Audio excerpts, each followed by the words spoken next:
Sherry ọ̀rọ̀ Yorùbá yìí náà ni ò jẹ́ agbádùn o, but mo fẹ́ kẹ́ listen. Sherry gbogbo ẹ̀yin ọmọ àdúgbò tèmi ní Sùúrùlérè àti gbogbo ẹ̀yin tẹ́ ẹ bá fẹ́ràn Yorùbá. Plan àwọn Ìgbò kò dẹrùn o.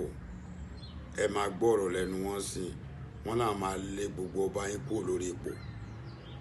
Àwọn máa chase gbogbo ọmọ Èkó kúrò. Ó yẹ kí a fi ọgbọ́n orí sí ibi wípé Igbo is not for Lagos. They are empty. They are empty. They can no longer have anywhere to stand. They will have to run from Lagos. Don't you want to chase them? Me, I would like to chase these people from Lagos. The way to do it is to take power from them. They will have no place to hide. There will be no under bridge for them. All those traditional rulers that are using talks up and down will be removed from there. You know what power is? We'll remove all those crazy people. Lagos will become a city that works. They will not, will have to find a place to go.